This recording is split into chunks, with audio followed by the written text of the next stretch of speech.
Yeah, it felt like MVP Hot 6 were almost playing like they had track already in some of those situations where we saw like the clockwork suicide for the attempted Crystal Maiden player. Like that kind of trade-off may be worth it if they have a track, you know. And I think we had another trade-off at one point in time, Ember Spirit for somebody. It was just like these trade-offs can be worth something if they have track available, but Jarex has just taken so much time to get to level 6. 16 minutes in and he just now hits it.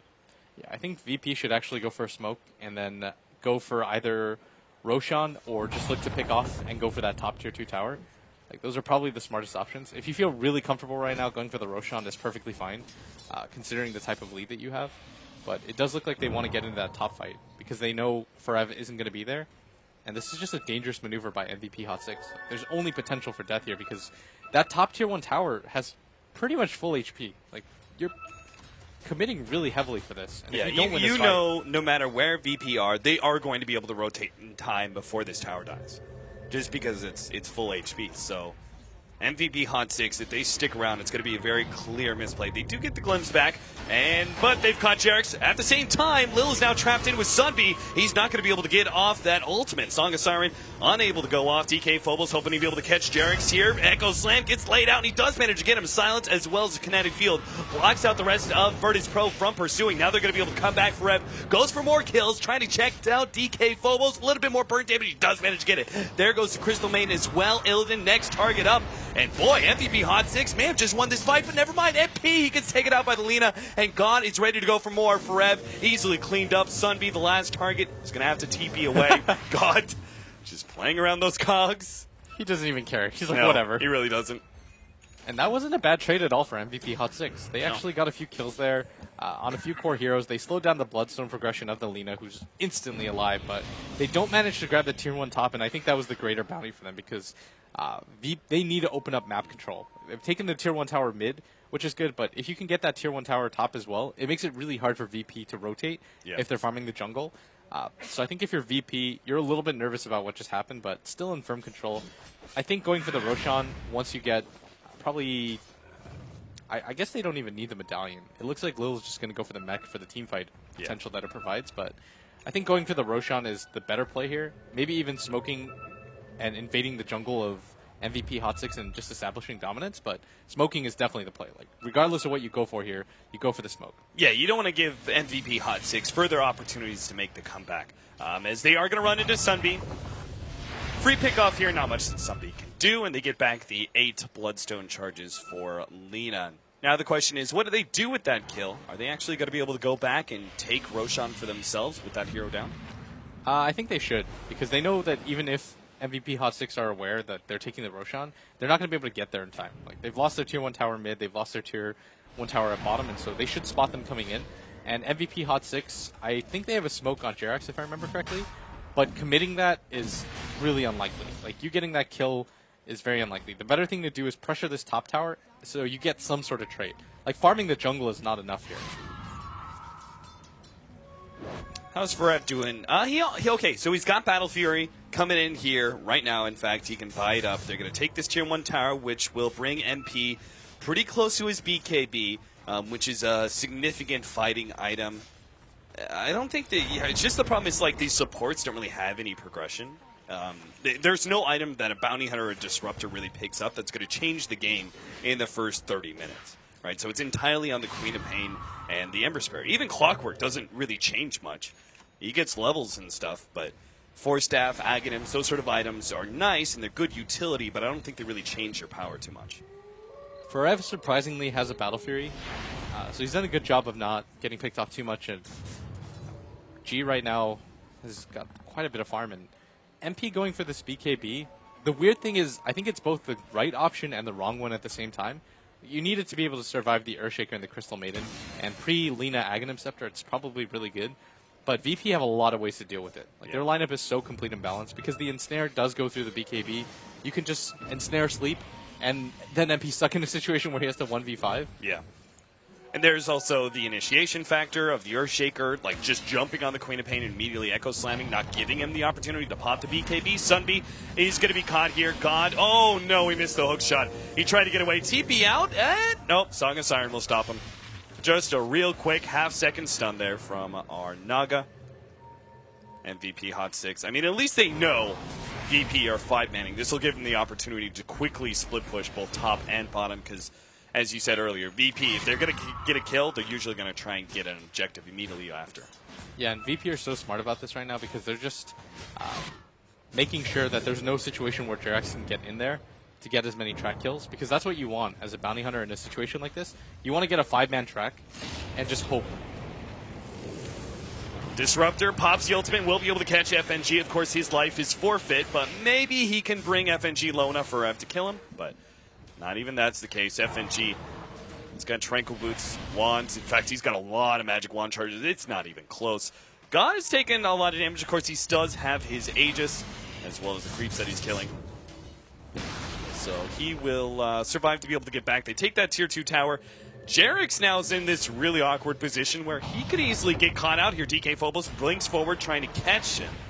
They actually didn't bring any counter vision with them, so Jarex is fine. He was just trying to pull the creep wave from mid away to stop them from being able to take that tier 2 tower, but Virtus.pro are far enough ahead that they can easily tank a tier 2 for a while. I think the gem, yeah, they actually recovered the gem on MVP Hot 6, and he's going to use it to deward, which is really smart. And then I think he just ditches it again. Like, giving it up, especially when you have a teammate that's a bounty hunter, he's your main way of getting back into the game. Like, track is such a good resource in games like this. It's probably the best option that they can hope for right now.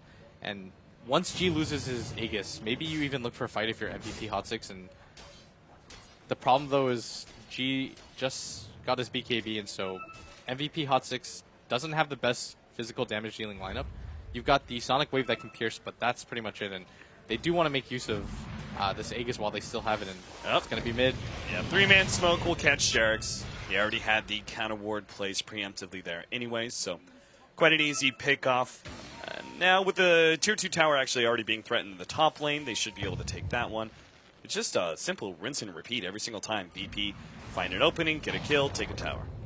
Yeah, especially with that tower being low at top. Going for that smoke is a pretty easy play.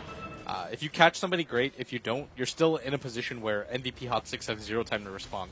So going for these safe tier 2 towers is just a huge boon to their lead right now.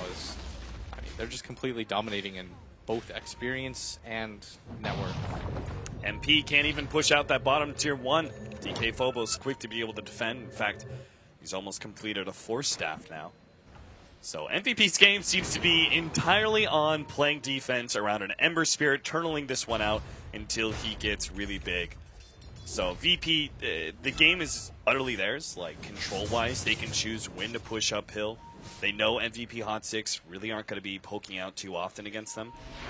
They just have to make sure that when they do go uphill, they don't drop the fight too heavily. Oh, jeez, Sunbeam almost just dies straight up to Laguna Blade. He'll be found eventually here, as the couple of last right clicks will come out from Illidan. Nothing out from MVP 6 to stop him.